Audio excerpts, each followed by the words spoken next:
हम सभी लोग जीवन जीने के सूत्र में चल रहे हैं और आज आचार्य कुंतदेव स्वामी महाराज ने समय सार के बारे में बहुत प्यारी बातें बताई।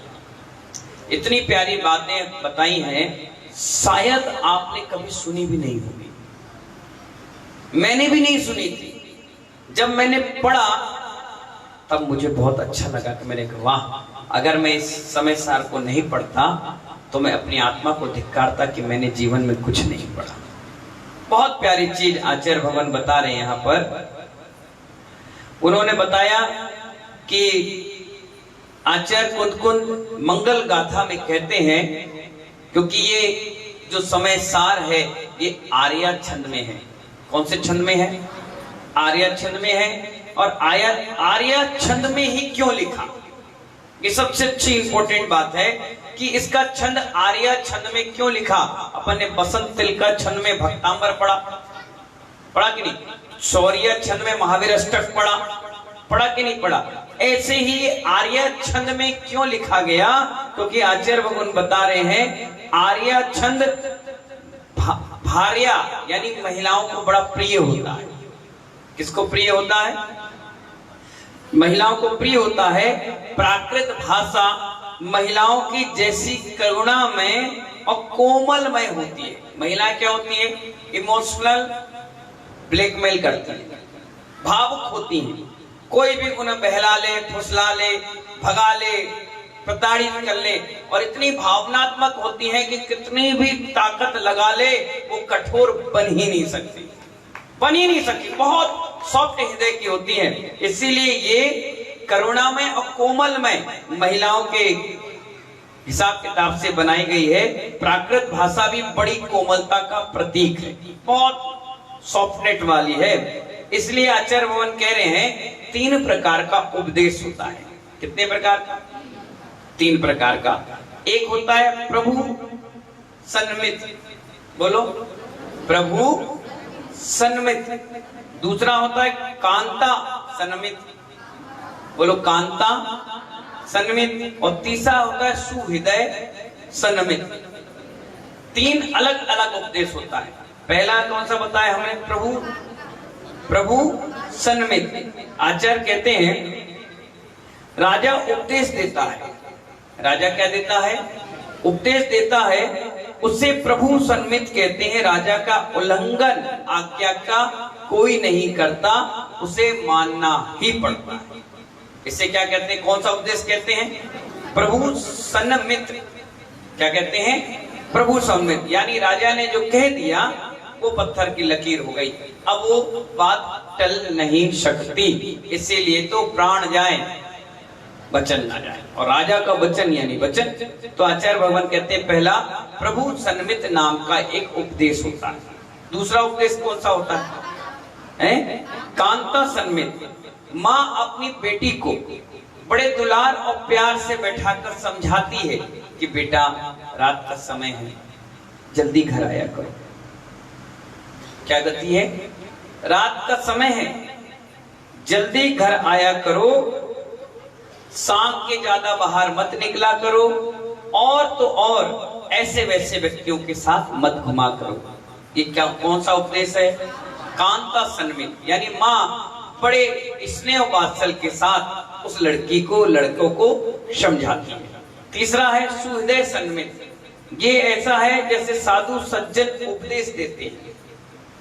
क्या देते हैं? जैसे मैं प्रवचन दे रहा हूँ, कोई पंडित जी आ जाएंगे वो देंगे, या कोई साधु होंगे, महात्मा होंगे, संत होंगे, वो प्रवचन देते हैं। जैसे कोई आपका हित चिंतक सुहृदय मित्र होता है, वह अपने अजीज और मित्र को समझाता है, सचेत करता है कि इस व्यक्ति के साथ मत बैठो, उठो, ये व्यक्ति व्यापार करने लायक नहीं है, दोस्ती करने लायक नहीं है, घर में आने जाने लायक नहीं है। उसे बहुतों प्रकार का उपदेश देते हैं। उसे कहते हैं सुहृदय सन्मित नाम का। 3 प्रकार का उपदेश होता है। आचार्य कहते हैं समय सार की गाथाओं की पहली लाइन में महानुभाव 12 मात्राएं।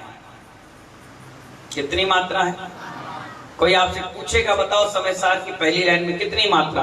आपने पढ़ा होगा तो बता भी नहीं, पढ़ने वाले भी नहीं बता पाएंगे।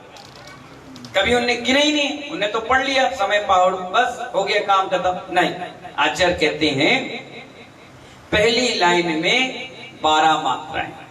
कितनी? 12 मात्राएं होती हैं। दूसरी लाइन में 18 मात्राएं। कितनी? पहले में कितनी? पहले में कितनी? जोर से बोलो। 12। दूसरी में और तीसरी में महानुभाव फिर 12 और चौथी में महानुभाव 15 मात्राएं होती हैं। क्या कह रहे हैं? बंदितु सव सिद्धे धू मचल मणोपम गदिहं पत्ते बोच्छामी समय पाहुड़ डिमणियो सुध केवली भड़ीदम। ये जो लाइन है, जो 4-4 लाइन की गाथाएं हैं, 2-2 लाइन की गाथाएं हैं, इन्होंने आचार्य भवन कह रहे पहली 12 मात्राएं महानुभाव नीर और क्षीर न्याय जैसी है। देखिए, जो भी कवि और लिखने वाला गाथा उपदेशक लिखता है ना, वो कुछ ना कुछ हेय बनाकर लिखता है, उपदेश बनाकर लिखता है।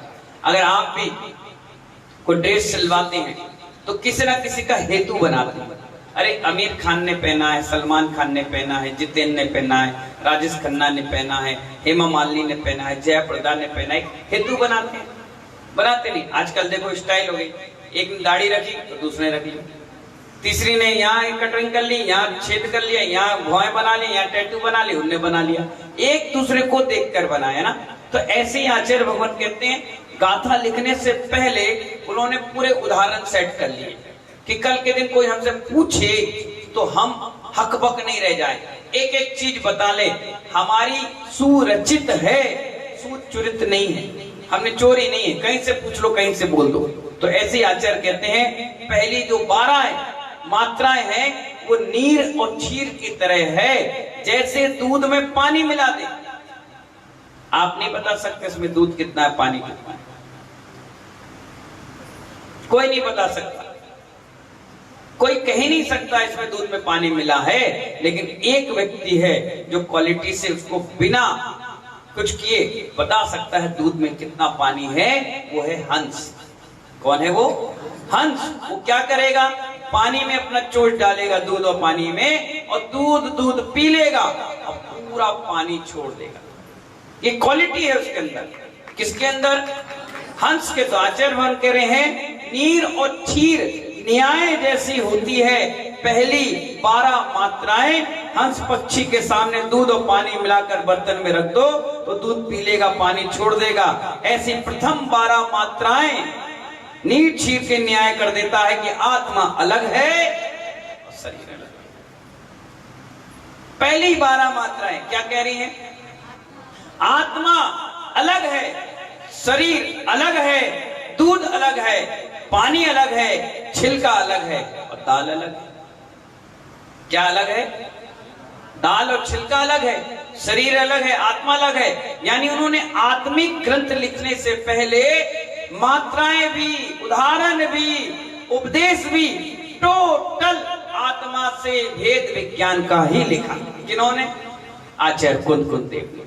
क्योंकि जो चीज जिसमें रचा बचा है उसकी भाषा शैली वैसे ही निकलेगी। सबसे ज्यादा उदाहरण आचार्यों ने धान का लिखा। क्यों लिखा? क्योंकि बड़े बड़े जितने भी महात्मा हुए वो सब कन्नड़ के हुए। कहां के हुए? कन्नड़ की जो भाषा शैली है, जब वो प्राकृत बोलते हैं तो बिल्कुल इजीली बोल लेते हैं, और हम लोग हिंदी भाषी हैं इस साइड के, तो अपन से भाषा क्लिष्ट लगती है, जबकि वहां बच्चा प्राकृत भाषा बोलता है, बिल्कुल सरल भाषा में। तो महानुभाव पहली लाइन 12 होने के कारण नीर और क्षीर की न्याय की तरह होती है। आत्मा अलग है और शरीर अलग है। फिर कितनी भाषा है? फिर कितनी मात्रा है? 18। फिर कितनी मात्रा है? 18। 18 का मतलब है सूरवीरता का संकेत। कैसे? सूरवीरता का संकेत है। नीर क्षीर के न्याय हो जाने के बाद, अध्यात्म सुनने के बाद व्यक्ति शेर जैसा सूरवीर हो जाता है। जब उसे पता चल गया ना कि शरीर अलग है, आत्मा अलग है, अब वो किससे क्यों डरेगा? आप मुझसे पूछोगे तो मैं जैसे सामने संस्कार वाटिका की गली है ना, इसमें जाने के लिए भी इंतजार करता था घर में कि कोई मुझे लेके जाए, इतना डरपोक था। और अब अकेले पूरे संस्कार वाटिका में सो लेता हूँ, बैठ लेता हूँ, उठ लेता हूँ, चले जाता हूँ, डर नहीं है। क्यों? क्योंकि मैंने ये 18 मात्राएं समझ ली कि मैं सूर और वीर हूँ। क्योंकि जिसके अंदर अध्यात्म आ जाता है उसके अंदर से निडरता हमेशा हमेशा, डर भाग जाता और निडरता अपने आप वास कर जाती है। इसलिए तो इतनी बुलंदी से बोल लेते हैं, केस रोज कर लेते हैं, एक टाइम भोजन करके इतनी बड़ी साधना कर लेते हैं। क्यों? क्योंकि हमने सूरवीरता के संकेत अपने अंदर धारण कर लिए। तो आचार्य भरते हैं, नीट छीट के न्याय हो जाने के बाद महानुभाव, अध्यात्म सुनने के बाद आदमी शेर जैसा सूरवीर हो जाता है। क्या हो जाता है? शेर जैसा सूरवीर हो जाता है। इसके बाद आ गया नंबर 12 मात्राओं का। फिर से अब आप कहोगे पहले जैसा अभी भी होगा? नहीं। जब आपने न्याय कर लिया, अध्यात्म कर लिया कि शरीर अलग है, आत्मा अलग है, सूरवीर की तरह आप दहाड़ने लगे, श्री वृत्ति की तरह रहने लगे, तो आचार्य कहते हैं 12 मात्राएं हाथी जैसी गंभीरता ले आती है। क्या ले आती है? हाथी जैसी गंभीरता ले आती है। शास्त्र सुनने के बाद महानुभाव, हाथी के आगे पीछे कितने कुत्ते भौंके, कितने लोग चिल्लाए बोले, लेकिन हाथी अपनी गंभीरता नहीं छोड़ता। वो अपनी चाल में अपने मध्य स्थान से बिल्कुल शांति से निकल जाता है। उसको कोई भी फर्क पड़ने वाला नहीं होता। ऐसे ही अध्यात्म जिसने धारण कर लिया। अब हमारे सामने कोई कहे ए नंगा, जानी नहीं, ए पागल, मतलब ही नहीं, ए बाबा, कोई मतलब नहीं।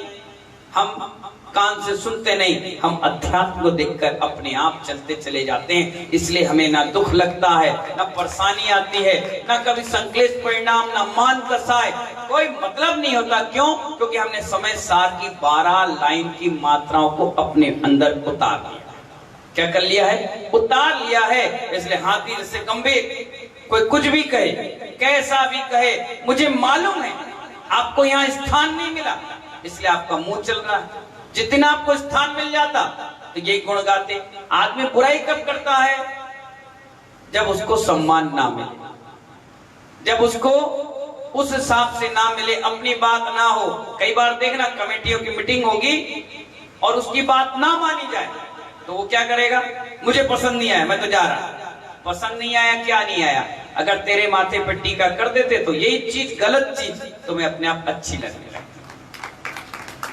कितनी कुंडली देखते हो, कितने ग्रह नक्षत्र तारे, रिश्तेदारी, मिलने जुलने, फोटो फ्रेम दुनिया भर की करने के बाद पत्नी घर में आ गई, दहेज अच्छा मिल गया, मन मुताबिक कार्यक्रम हो गया, सब कुछ हो गया, तो आड़ी तिरछी, लूली, लंगड़ी, काणी, भेड़ी, काली, गोरी, सब आपको पत्नी अच्छी लगती है। और अगर मन मुताबिक काम नहीं हुआ तो बिल्कुल अप्सरा भी उतर के आ जाए तो आंख में कंकड़ के भांति कंकराती कि कब निकाल के इसको अलग भगाओ यहां से। क्यों? मन मुताबिक चीज नहीं। ऐसी महानुभवी संसार है। क्या मन भाग गया तो आप कैलाश पर्वत पर चढ़ जाओगे जड़ी बूटी लेने, और मन नहीं भारा तो घर के सामने रखेगा, नहीं खाना, नहीं लेना, नहीं लेना तो नहीं लेना। तो ऐसी महानुभाव आचार्य भगवान कहते हैं, हाथी कभी किसी की निंदा नहीं सुनता, और कोई निंदा करता तो कभी वो जिंदगी में जवाब नहीं देता। कहता तुमने तो अपना मुंह गंदा कर लिया, मैं तुम्हारी निंदा करके अपना मुंह गंदा क्यों करूं? वो अध्यात्म में चलता है, बिल्कुल मस्त होकर चलता है, कभी किसी को जवाब नहीं देता। भगवान महावीर भी जब विहार करते थे तो लोग उनको भी बोल देते थे, लेकिन भगवान महावीर पलट करके मुड़ करके नहीं देखते थे। बिल गेट्स हुआ, कौन हुआ? बिल गेट, उससे कहा जाता था सबसे अमीर व्यक्ति था, अब तो बहुत सारे बन गए। जब वो अमीर व्यक्ति था तो उसकी पुस्तक में एक लेख लिखा था, मैंने भी पढ़ा, मुझे बहुत अच्छा लगा। उसने कितनी अच्छी बात बोली। वो खड़ा था और 10,000 रुपए उसके जमीन पे गिर गए। क्या गिर गए? तो एक व्यक्ति ने कहा सर आपके 10,000 रुपए गिर गए। उसने कितनी अच्छी बात बोली, बोले अगर ये 10,000 में झुककर उठाऊंगा तो मेरे 1 लाख नुकसान हो जाए। ऐसे भीषण सागर बोल रहा है। अगर आप उसकी निंदा कर रहे हो और मैं भी निंदा सुन करके उसको जवाब देने लग जाऊंगा तो मैं अपने 10 मिनट अध्यात्म से दूर हो जाऊंगा।